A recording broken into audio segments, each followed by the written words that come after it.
Mesdames et messieurs, bonsoir, soyez les bienvenus pour cette nouvelle édition de votre journal de 22 heures. À la une dans l'actualité.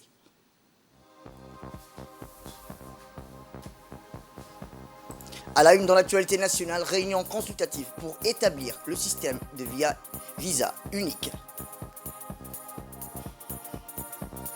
Et enfin, dans l'actualité internationale, en Cisjordanie, du nombre d'enfants palestiniens tués par les autorités d'occupation israélienne. C'était le titre. Merci à si vous nous rejoignez. Eh bien, la République de Djibouti a abrité aujourd'hui pour la première fois les travaux de la 5e réunion ministérielle des pays membres de l'initiative africaine sur les énergies renouvelables. En effet, cette rencontre de haut niveau a débuté aujourd'hui par la tenue d'un atelier technique en prélude à l'ouverture officielle de la rencontre ministérielle prévue pour la journée de demain par le ministre de l'Énergie chargé des Ressources naturelles, M. Younis Al-Guedi. Cet atelier de 2 jours sera l'occasion pour tous les participants, notamment les points focaux et pays de l'arrêt, de se concerter et d'échanger sur les 2 thématiques à l'ordre du jour de cette première journée, à savoir la politique de la régularisation des énergies renouvelables en Afrique et les voies et moyens de l'accroissement de l'investissement privé dans les projets d'énergie renouvelable en Afrique. Il convient de souligner que l'Afrique est le continent qui présente le plus grand déficit d'investissement dans les infrastructures au monde. Le secteur de l'énergie représente environ 30% des investissements dans ces infrastructures, qui se traduit par conséquent à un faible taux d'accès aux services énergétiques modernes. En outre, l'absence des programmes bien définis, des projets financièrement viables est un problème majeur et le secteur privé n'est pas équipé pour évaluer, développer et préparer des projets en termes de risques, de coûts et de durée. Eh bien, à cet égard, l'exploitation du fort potentiel en énergie renouvelable du continent constitue donc l'un des moyens de soutenir la diversification économique et la transition vers un nouveau modèle de développement plus sobre en carbone. Et l'atelier de Arès s'inscrit dans le cadre. Écoutons à propos le secrétaire général du ministère de l'Énergie. Cette réunion concrétise de l'initiative africaine des énergies renouvelables, concrétise cette ambition et se réalise à Djibouti. Je vais aussi signaler que la République de Djibouti a libéralisé le secteur de production de l'énergie depuis 2015, ce qui permet aux entreprises privées d'investir dans notre pays et de présenter des projets qui sont fiables en termes d'énergie renouvelable. Pour consolider cette coopération publique-privée, le régulateur a été mis en place il y a quelques années. Il est aujourd'hui opérationnel et peut jouer son rôle pleinement dans l'arbitrage, le rôle qui est le sien. Donc je suis très heureux effectivement d'annoncer que notre ambition en énergie renouvelable se concrétise et cette réunion qui se réalise aujourd'hui ici ne fait que concrétiser cette ambition. Je veux souhaiter aux uns et aux autres un très bon atelier. Tout a été dit par Dr Paul et Dr Mohamed Moussa. Je vais souhaiter donc les uns aux autres un très bon atelier et que cette plateforme d'échange d'expériences soit une réussite. Et je vous dis dans le titre, autre cérémonie, cette fois-ci c'est la cérémonie d'ouverture de la réunion consultative visant à établir le système de visa unique de l'IGAD qui a eu lieu aujourd'hui au siège de l'IGAD, marquant une étape majeure dans la coopération régionale.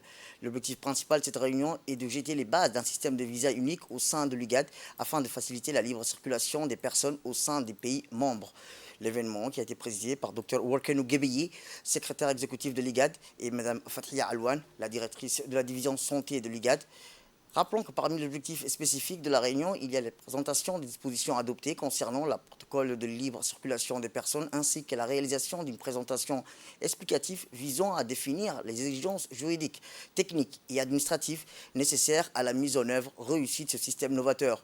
L'événement a attiré l'attention des ambassadeurs des pays membres de l'IGAD qui ont participé activement aux discussions et aux délibérations.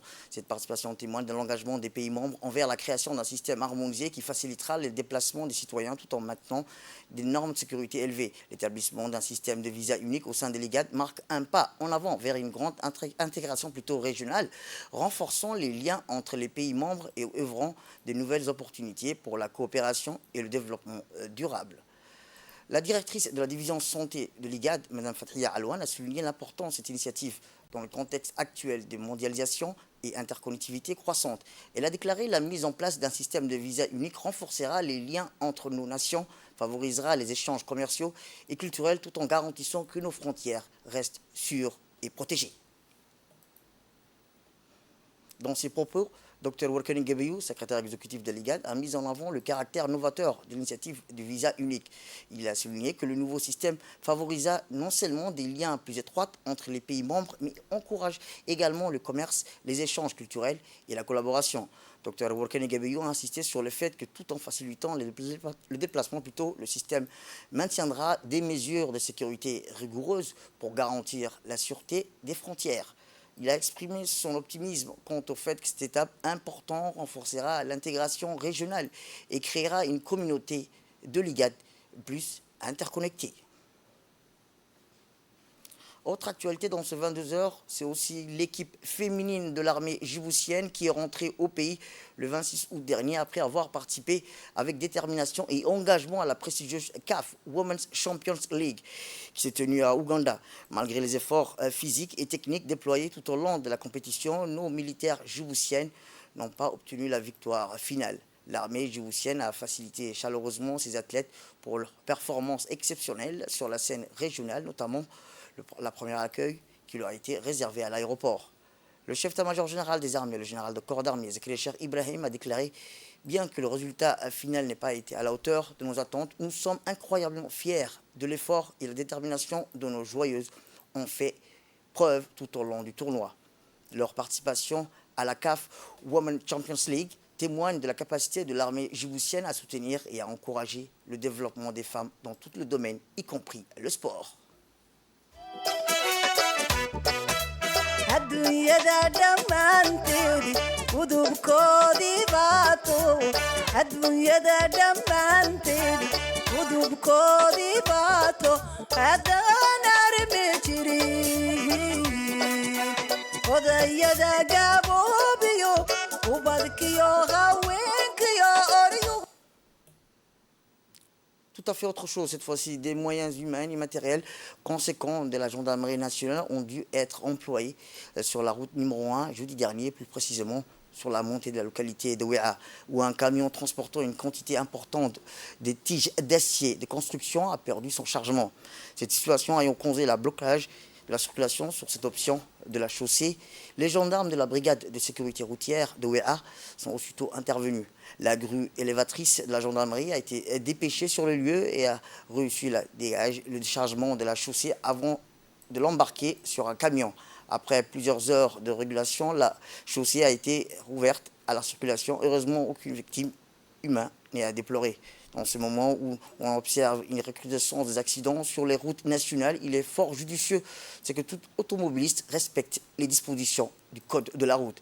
A noter également que le centre opérationnel de la gendarmerie est joignable 24 heures sur 24, 7 jours sur 7, pour mobiliser les effectifs déployés le long des corridors nationaux afin de permettre une intervention rapide et adéquate. Direction le nord du pays où le Bureau de coordination nationale pour les migrations, l'OIM, a organisé un atelier de présentation de la stratégie nationale pour les migrations du plan d'action quinquennal dans la région de Tadjoura. L'atelier a été lancé en présence du premier adjoint du préfet de la région de Tadjoura, M. Habib Djilani Burhan, des co-représentants du conseil régional, Maki Ahmed Maki, du chargé de projet de l'OIM, M. Abdallah Mohamed Burhan, et des deux représentants du bureau de coordination, M. Mohamed Aloita et Mme Amana Awal Omar. L'objectif général de cet atelier était de disséminer la stratégie nationale pour les migrations ainsi que son plan d'action et le guide de référencement pour les migrants vulnérables, mais aussi de s'accorder sur les priorités en matière de gestion migratoire au niveau décentralisé. Cet atelier a permis à chaque acteur et partie prenante de contribuer activement à la mise en œuvre du plan d'action quinquennal en définissant les thèmes prioritaires. Il est essentiel de souligner le rôle déterminant de chaque acteur, partie prenante dans les discussions et les réflexions qui ont conduit à des recommandations concrètes. Pour rappel, la gestion des flux migratoires et l'assistance aux migrants est une des priorités du gouvernement djiboutien, qui a signé en décembre 2018 le pacte mondial pour des migrations sûres, ordonnées et régulières. Dans le cadre d'une tournée régionale, nous avons été à Dikil et également à Lissabié. Aujourd'hui, nous sommes à Tadjoura, donc nous serons à Obok dans la semaine. Donc, la gestion des flux migratoires et l'assistance aux migrants est une priorité du gouvernement de Djibouti qui a signé en décembre 2018 le pacte mondial pour les migrations sûres, ordonnées et régulières. Et l'OIM travaille également avec le gouvernement djiboutien et ses partenaires pour concrétiser les engagements prévus dans le cadre de ces pactes. Et dans ces cadres, une stratégie nationale et son plan d'action ont été mis en œuvre. Donc, à cet effet, nous sommes là pour vous présenter ces stratégies et ainsi que son plan d'action, mais également d'identifier les priorités en termes de la gestion migratoire dans la région des Tajoura, parce que chaque région a ses spécificités, ses challenges, ses défis en matière de la gestion migratoire, et le but de s'asseoir avec toutes les parties prenantes qui travaillent dans la gestion migratoire dans la région afin de pouvoir identifier leurs priorités. L'Organisation internationale pour les migrations continue de travailler avec le gouvernement djiboutien en ses partenaires afin de concrétiser les engagements pris lors des signatures des pactes établis, des structures et des cadres de travail permanents à une gestion humaine et ordonnée des migrants à Djibouti. Écoutons le porte-parole de l'OIM. Mesdames et messieurs, c'est avec un immense honneur que je me trouve parmi vous en tant que représentant du Bureau de coordination nationale pour la migration de Djibouti. La République de Djibouti, située dans la Corne de l'Afrique, partage des frontières avec l'Éthiopie, la Somalie et l'Érythrée. Cette position stratégique en fait un point de passage majeur pour des milliers de migrants en quête de meilleures opportunités économiques ou de sécurité. L'objectif de cet atelier est de vous présenter la stratégie nationale pour l'immigration ainsi que son plan d'action quinquennal 2022-2027.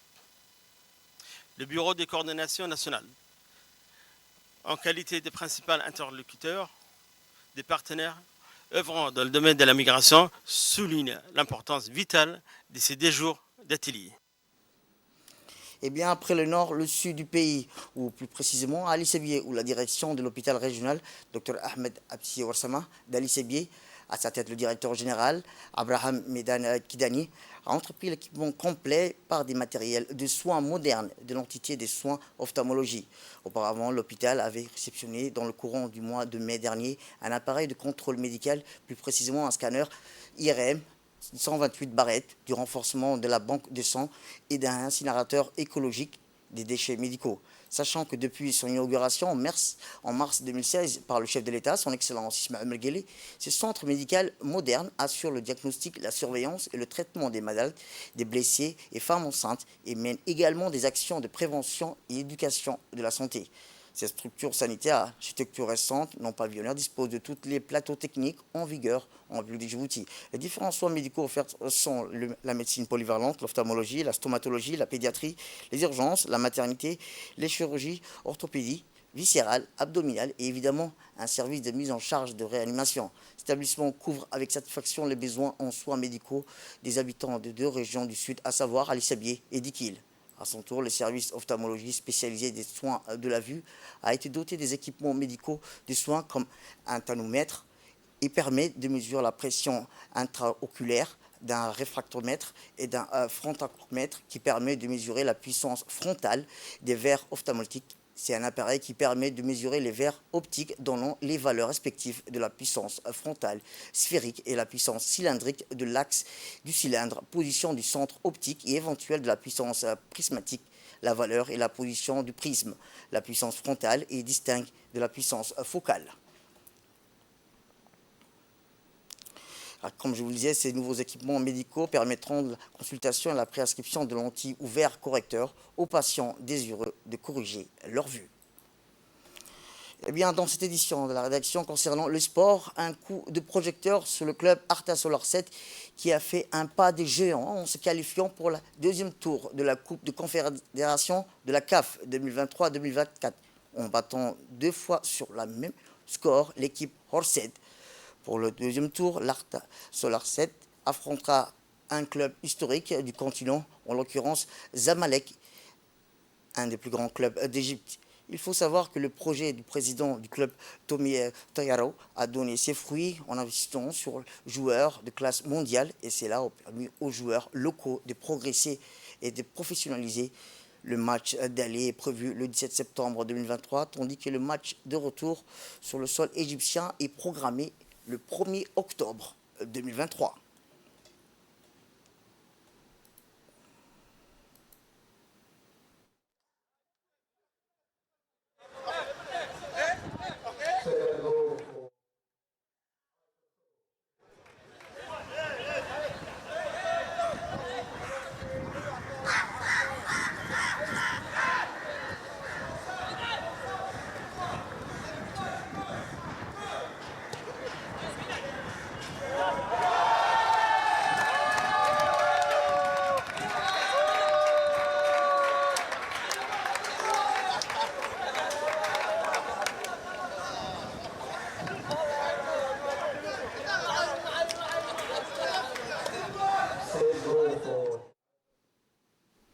Et enfin, dans l'actualité internationale, je vous dis dans le titre, les forces d'occupation de l'armée et la police israélienne des frontières tuent des enfants palestiniens dans un contexte où l'obligation de rendre des camps est quasi inexistante, a déclaré Human Rights Watch. Aujourd'hui, l'année 2022 a été l'année la plus meurtrière pour les enfants palestiniens en Cisjordanie depuis 15 ans et l'année 2023 est en passe d'atteindre ou de dépasser les niveaux 2022. Du 22 août, les autorités d'occupation israéliennes avaient tué au moins 34 enfants palestiniens en Cisjordanie. Human Rights Watch a enquêté sur 4 cas de tirs mortels par l'occupant israélien ayant entraîné la mort d'enfants palestiniens entre novembre 2022 et mars 2023. Et aux États-Unis, I Have a Dream, c'était le 28 août 1963 que les mots prononcés à l'époque par Martin Luther King devant une foule impressionnante sont entrés dans l'histoire. Le pasteur américain a consacré sa vie à vouloir fracasser les menottes et la ségrégation. Le 28 août 1963, devant une foule de plus de 250 000 personnes rassemblées devant le Lincoln Memorial, Washington DC, Martin Luther King Jr. prononçait un discours qui allait devenir l'une des expressions les plus puissantes de l'appel à l'égalité et à la justice. Dans ce discours emblématique, Martin Luther King Jr. a peint un tableau vivant d'une Amérique où la justice serait un pilier fondamental, où les enfants pourraient jouer ensemble dans distinct de race, où la liberté sonnerait pour tous les citoyens. C'est la fin de cette édition. Merci à vous de nous avoir suivis. Restez avec nous pour la suite de nos programmes télévisés. Le programme continue sur Télé Djibouti.